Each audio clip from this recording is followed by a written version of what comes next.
Hi friends, എല്ലാവർക്കും ഒരു പുതിയ വീഡിയോയിലേക്ക് സ്വാഗതം. ഇന്ന് നമ്മൾ ചെയ്യുന്ന ഒരു അൺബോക്സിംഗ് ആണ്. നമ്മളൊരു ഇടിയപ്പം മേക്കർ മേടിച്ചു, ഐവലിൻ്റെ ആണ്. അപ്പോൾ അതിൻ്റെ അൺബോക്സിംഗ് വീഡിയോ ആണ്. നമുക്ക് വീഡിയോയിലേക്ക് പോകാം. ഇതിനകത്തുള്ളത് സാധനങ്ങൾ ഇതൊക്കെയാണ്. ഒന്ന്, ഇതാണ് ഇടിയപ്പം മേക്കർ. പിന്നെ വരുന്നത് മാവൊക്കെ നിറയ്ക്കാനുള്ള ഒരു പാത്രമാണ്. അതിൻ്റെ കൂടെ നമുക്ക് ഇടിയപ്പത്തിന് ആവശ്യമായ ചില്ലുകളാണ്. 6 ചില്ലുകൾ വരുന്നുണ്ട്, പല സൈസിലുള്ളത്, പല വലിപ്പത്തിലുള്ളത്. നൂഡിൽസ് കൂടെ ഉണ്ടാക്കാൻ പറ്റുന്ന രീതിയിലൊക്കെയാണ്.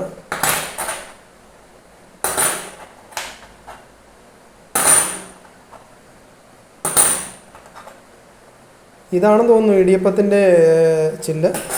പിന്നെ വരുന്നത് ഒരു പ്ലാസ്റ്റിക് ടംബ്ലറാണ്. ഇതിൽ മാർക്ക് ചെയ്തിട്ടുണ്ട്, എനിക്ക് ആ വെള്ളമൊക്കെ അളന്നൊഴിക്കാൻ പറ്റുന്നതാണ്. പിന്നെ ഇതിൻ്റെ കൂടെ വരുന്നത് ഇതൊക്കെ ക്ലീൻ ചെയ്യാനുള്ള ഒരു ചെറിയ ബ്ലേഡാണ്, പ്ലാസ്റ്റിക് ബ്ലേഡാണ്. പിന്നെ ഇൻസ്ട്രക്ഷൻ മാനുവൽ വരുന്നുണ്ട്, അതോടൊപ്പം വാറണ്ടി കാർഡ്. ഇത്രയും സാധനങ്ങളാണ് ഇതിൻ്റെ കൂടെ വരുന്നത്. അപ്പോൾ ഇനി ഇതെങ്ങനെയാണ് ഫംഗ്ഷൻ ചെയ്യുന്നത് നമുക്ക് നോക്കാം. ഞാൻ ഓൾറെഡി ഇൻസ്ട്രക്ഷൻ മാനുവൽ ഒന്ന് വായിച്ച് നോക്കിയായിരുന്നു. ഇവിടെ 3 സ്വിച്ചുകളാണ് വരുന്നത്. ഒന്ന് ഫോർവേഡ് വരുന്നുണ്ട്, സ്റ്റോപ്പ്, റിട്രീറ്റ്. അപ്പോൾ നമുക്ക് മാവ് ഈ പാത്രത്തിൽ നിറച്ചതിന് ശേഷം ഇതിലോട്ട് ക്ലിപ്പ് ചെയ്യാനുള്ള ഓപ്ഷനുണ്ട്. അതിനുശേഷം നമ്മൾ ഫോർവേഡ് ബട്ടൺ അമർത്തണം. ഫോർവേഡ് ബട്ടൺ അമർത്തി കഴിയുമ്പോൾ ഇങ്ങനെ ഹൈഡ്രോളിക് സിസ്റ്റം പോലെയാണ്. ഹൈഡ്രോളിക് ആണെന്നല്ല ഞാൻ പറഞ്ഞത്.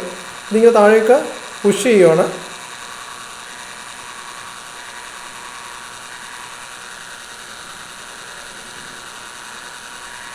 അപ്പോൾ നമുക്ക് ഒരു പ്രാവശ്യം എനിക്ക് തോന്നുന്നൊരു 3 ഇടിയപ്പം വരെ ഉണ്ടാക്കാം. അതിനുശേഷം ഇത് റിട്രീറ്റ് ബട്ടൺ ഞെക്കണം. അപ്പോൾ അത് തിരിച്ച് പഴയ പൊസിഷനിലേക്ക് തന്നെ വരും. നമുക്ക് കാണാം.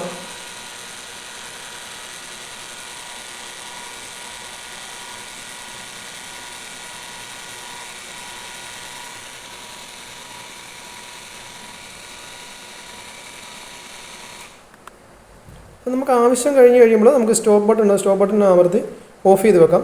പിന്നെ ഈ കാണിക്കുന്നതിൻ്റെ ചാർജിങ് ആണ്. ചാർജിങ് ഇപ്പോൾ 99% ആണ്. ഞാൻ 1 ടൈം ചാർജ് ചെയ്താണ്, ഫുൾ ചാർജ് ചെയ്താണ്. അപ്പം അവർ പറയുന്നതനുസരിച്ച് 100 ഇടിയപ്പം വരെ ഒരു ചാർജിൽ ഉണ്ടാക്കാവുന്നതാണ്. കൂട്ടുകാരെ, ഞാൻ വാങ്ങിയപ്പോൾ ഇതിന് 2850 രൂപയ്ക്കാണ് ഞാൻ വാങ്ങിയത്. അപ്പം എല്ലാവർക്കും ഈ വീഡിയോ ഇഷ്ടപ്പെട്ടെന്ന് കരുതുന്നു. അപ്പോൾ എല്ലാവരും ഈ വീഡിയോ ഇഷ്ടപ്പെട്ടാൽ ഷെയർ ചെയ്യുക. ഒപ്പം എൻ്റെ ചാനൽ സബ്സ്ക്രൈബ് ചെയ്യാത്ത എല്ലാം ഒന്ന് സബ്സ്ക്രൈബ് ചെയ്ത് ഹെൽപ്പ് ചെയ്യണം.